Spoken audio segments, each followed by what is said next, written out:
بسم اللہ الرحمن الرحیم۔ جب دنیا کسی کی طرف رخ کرتی ہے تو دوسروں کی خوبیاں اسے ادھار دے دیتی ہے، اور جب اس سے پیٹھ پھیرتی ہے تو اس کی اپنی خوبیاں بھی اس سے چھین لیتی ہے۔ لوگوں سے ایسا میل جول رکھو کہ اگر تم مر جاؤ تو وہ تم پر روئیں، اور اگر جیو تو تمہاری طرف مائل رہیں۔ لوگوں میں سب سے بے چارہ وہ ہے جو اپنے لیے دوست حاصل نہ کر سکے، اور اس سے بھی زیادہ بے چارہ وہ ہے جو بنے بنائے دوستوں کو کھو بیٹھے۔ اللہ کی بارگاہ میں وہ بدی جو تمہیں رنجیدہ کر دے اس نیکی سے بہتر ہے جس پر تمہیں ناز ہو۔ آج عمل ہوگا حساب نہیں ہوگا، کل حساب ہوگا عمل نہیں ہوگا۔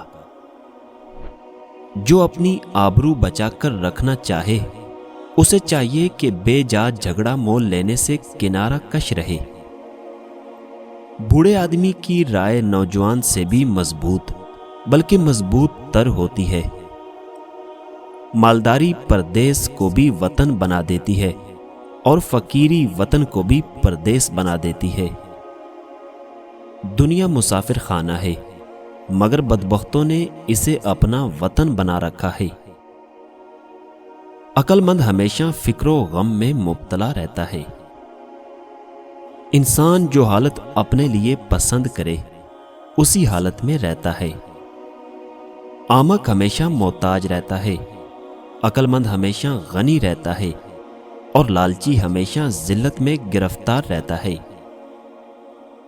بے شک دنیا اور آخرت کی مثال ایسی ہے جیسے کسی کی دو بیویاں ہوں کہ ایک کو راضی کرتا ہے تو دوسری ناراض ہو جاتی ہے۔ کمینے انسان کو جب بلند رتبہ ملتا ہے تو وہ سرکشی کی راہ پر چل پڑتا ہے۔ جب تک کوئی بات تیرے منہ میں بند ہے تب تک تو اس کا مالک ہے، جب زبان سے نکل چکے وہ تیری مالک ہو چکی۔ جو شخص ایک مرتبہ فضول بات کرتا ہے وہ اپنی عقل کا ایک حصہ ختم کر دیتا ہے۔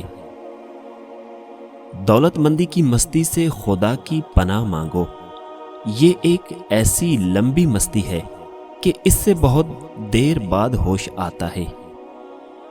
تم جس کے ساتھ نیکی کرو اس کے شر سے اپنے آپ کو بچائے رکھو۔ علم بیان کرنے والے تو بہت ہیں، لیکن اس پر عمل اور اس کی حفاظت کرنے والے بہت تھوڑے ہیں۔ زبان سے زیادہ بڑھ کر کوئی بھی چیز زیادہ دیر قید کیے جانے کی حقدار نہیں۔